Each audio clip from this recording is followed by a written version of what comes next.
रीवा में आईजी गौरव राजपूत का संभाग भर के पुलिस अधीक्षकों ने किया स्वागत।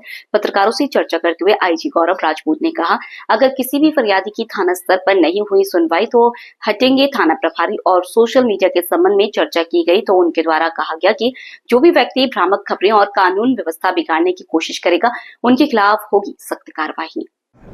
रीवा आईजी बनने के पश्चात मेरी 2 प्राथमिकताएं और 5 लक्ष्य हैं। 2 प्राथमिकताओं में से सबसे महत्वपूर्ण जो है वो है prevention and detection of crime, यानी कि अपराधों का पतासाजी करना और उनका अनुसंधान करना। और दूसरी है maintenance of law and order, यानी जो कानून व्यवस्था है उसको न सिर्फ माकूल रखना बल्कि उसको और सुदृढ़ करना। 5 जो लक्ष्य हैं उनमें सबसे महत्वपूर्ण है जो महिलाओं और नाबालिगों के प्रति अपराध हो रहे हैं उनकी रोकथाम करना। नंबर 2, जो नशाखोरी बढ़ रही है, जो कोरेक्स और बाकी सब यहाँ फेंसिडिल वगैरह सप्लाई किए जा रहे हैं, उनकी पीछे जो नकाबपोश है उनका पर्दाफाश करना। ट्रैफिक व्यवस्था तीसरा सबसे महत्वपूर्ण लक्ष्य, क्योंकि नेशनल हाईवे यहाँ से निकलता है, काफ़ी सारे एक्सीडेंट्स होते हैं, उस पर हम कितनी बेहतर तरीके से काम कर सकते हैं, ये सभी पुलिस अधीक्षकों के साथ एक बार बैठक के पश्चात उसको क्लियर करेंगे। चौथा सबसे महत्वपूर्ण है कि जो साइबर अपराध हो रहे हैं, खासकर ऑनलाइन फ्रॉड्स हो रहे हैं, जो बैंक फ्रॉड्स हो रहे हैं, उनके बारे में एक नई पहल करके नया साइबर फॉरेंसिक जो एक्सपर्ट है उसकी पतासाजी करवाएगा और चीज़ों पे हम लोग उसको नियंत्रण करने की कोशिश करेंगे। और last but not the least, जो आदिवासी तबके के लोग हैं, जो SC/ST तबके के लोग हैं, उनके विरुद्ध अपराध जो घटित हो रहे हैं उनके ऊपर रोकथाम लगाएंगे। और जो भी सबसे अंत्योदय व्यक्ति है उसको पूरा न्याय देने के लिए हम बिल्कुल प्रतिबद्ध रहें। सर, दिल्ली की सबसे बड़ी समस्या कोरेक्स है, उससे कैसे निपटेंगे? अभी आया हूँ, पहले पता करूँगा कि कहाँ से सप्लाई हो रही है, जहाँ रीवा ही नहीं बाकी अन्य जगहों पर भी कहाँ से ये कोरेक्स आ रही है, और इसके पीछे एक लक्ष्य बना के काम करेंगे और जो नकाबपोश है उनका पर्दाफाश करेंगे। सर, सिविल लाइन थाना क्षेत्र के करीब 100-200 मीटर दूर कई सालों से कोरेक्स की बिक्री हो रही है, वहाँ पर आज तक लगाम नहीं लगा। ठीक है, मैं पहली बार आया हूँ, अब देखते हैं। सर, आपने कहा कि आदिवासियों के जो भी अंत्योदय है उस पर उनके घटित हो रहे हैं, तो अभी जो मऊगल में घटना घटी है वो आदिवासियों द्वारा की गई है, ऐसे पर आपका क्या कार्यप्रणाली क्या? देखिए, कानून सबके लिए जो है वो सम रहता है, so we are neutral as far as anybody is concern.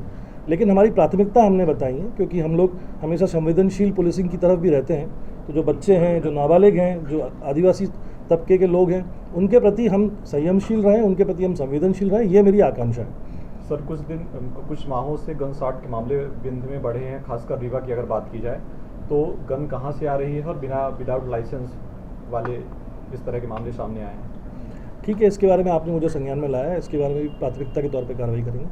Sir, Rewa में ट्रैफिक भी सबसे बड़ी समस्या है। मैंने आपको पहले ही बताया, ट्रैफिक जो है उसको सुधारने के लिए पुलिस अधीक्षकों के साथ एक बार बैठक लेंगे और देखेंगे किस तरह से उसमें कुछ नया नवाचार करके किस तरह से ट्रैफिक व्यवस्था को और सुचारू रूप से सुदृढ़ किया जा सकता है।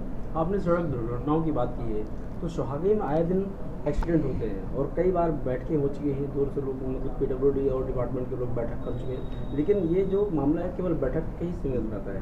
आप इसको कैसे सॉल्व करेंगे, क्योंकि आए दिन वहाँ एक्सीडेंट होता है? हमने कहा कि हम सिर्फ बैठक तक सीमित नहीं रहेंगे, हम नवाचार करेंगे। जिस भी क्षेत्र में नवाचार की आवश्यकता है उस क्षेत्र में नवाचार करेंगे। मेरी प्राथमिकताओं में जितने ज़िले हैं उन ज़िलों की सबसे पहले जो रात्रि गश्त व्यवस्था है उसको सुदृढ़ करना है, उसमें नवाचार करना है। और ऐसे जहाँ जहाँ हमको मौके मिलेंगे, जहाँ जहाँ हम इम्प्रूव कर सकते हैं, वहाँ हम इम्प्रूवमेंट करने की कोशिश करेंगे। सर, देखा जाता है कि थाने स्तर पर लोगों की सुनवाई नहीं हो पाती, जिसकी वजह से बड़ी घटनाएं घटती हैं और बड़े अधिकारियों पे लोग चक्कर लगाते रहते हैं, तो उसको कैसे मैनेज करेंगे? थाने स्तर पर सुनवाई ना होने के बारे में मैं बिल्कुल स्ट्रिक्ट हूँ कि अगर मुझे ये पता चला कि थाना प्रभारी ने जानबूझकर लापरवाही पूर्वक अगर सुनवाई नहीं करी है या किसी अन्य तरीके से उसने पुलिस की गरिमा को गिराने की कोशिश करी, तो फिर वो थाना प्रभारी नहीं रहेगा। सर, जनता और पुलिस के बीच जो गैप बढ़ गया है उसको कम करने की क्या पहल? देखिए, पहले तो मुझे लगता था कि जनता के साथ में हम लोग जनता दरबार आयोजित करते थे। मुझे नहीं पता कि वो प्रथा अभी रीवा जोन में किन किन क्षेत्रों में किन किन जिलों में लागू है, लेकिन हम कोशिश ये करेंगे कि एक बार नहीं तो जो इम्पोर्टेंट दिन होते हैं मंगलवार के, वहाँ जन सुनवाई पुलिस अधीक्षकों द्वारा अगर शुरू की जाती है तो उससे काफ़ी हद तक अच्छे रिजल्ट्स मिले हैं। तो अगर वो नहीं है तो उसको शुरुआत करवाएंगे। सर, नियम तो बहुत सारे हैं लेकिन फॉलो नहीं होते।